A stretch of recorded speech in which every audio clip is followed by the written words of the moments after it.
Do you ever feel lost? Like you just don't know where you are? I'll never forget one time I was taking my daughter to a friend's house for a sleepover, put the address in my GPS, and I'd never been to this part of the North Carolina. We drove and we ended up down this street, didn't have a name, ended up on a dead-end street, like this gravel road, and it came to a dead end. And I'm like, where are we? This GPS has sent me to the middle of nowhere. And I was like, there's this big, huge dog that was on a chain just growling and barking at me. And I'm just like getting this vision of this dog like escaping from his chain and some guy coming out of his house with a shotgun. What you doing on my property, boy? You know? And I was like scared to death. We like backed up, got out of there. And finally I had to stop at this gas station, this old country store, and ask them where the street was, and they pointed me in the right direction. And finally I got to my destination. But boy, it was a horrible feeling lost. You know, a lot of times we feel lost in life. We feel lost in our relationships. We feel lost in our marriage and other areas. And I've discovered that Jesus is the light of the world. He's the one who can really help us to live the life that God has for us. You know, as a pastor, I meet a lot of hurting people. I meet a lot of people who are confused and a lot of people who are trying to just find direction in life. And they sometimes they even turn to God as a very last resort, and they show up at church hurting. You know, right now you might be feeling like that you're wandering aimlessly. You might feel like that right now that you don't have any hope.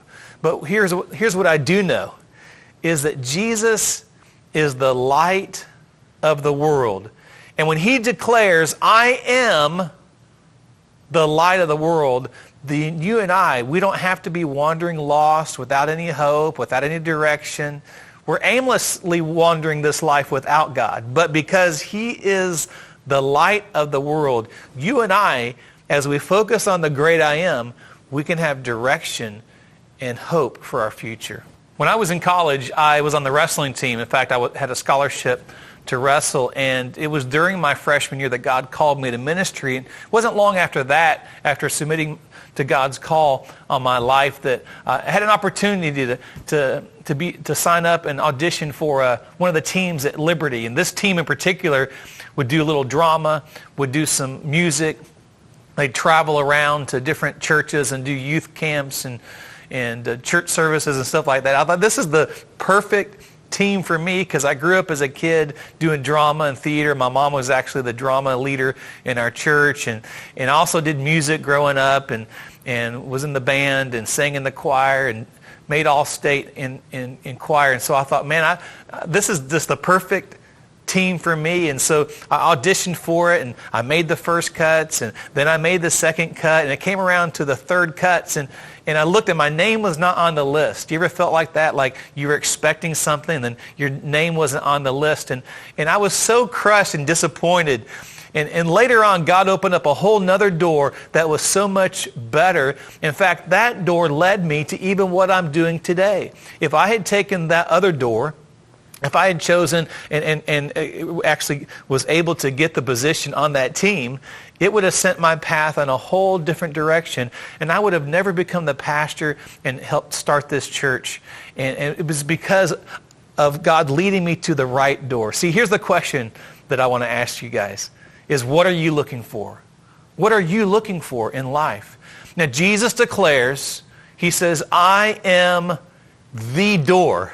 See, Jesus is the door. We're going to see all different types of opportunities, all different types of places that we can go, and we're going to see that you might choose this door that's you think is going to lead to happiness, and this door that's going to lead to some type of significance, but only Jesus can provide the door that we have. See, when you encounter Jesus, we can experience the freedom that God has for us. See, when Jesus says, I am the door, when we choose Jesus, it leads to an amazing freedom. It leads to an amazing future that God has planned for us. See, Proverbs chapter 3, verse 5 and 6. I love this verse. Let's look at this together. It says, trust in the Lord with all your heart. Do not depend on your own understanding.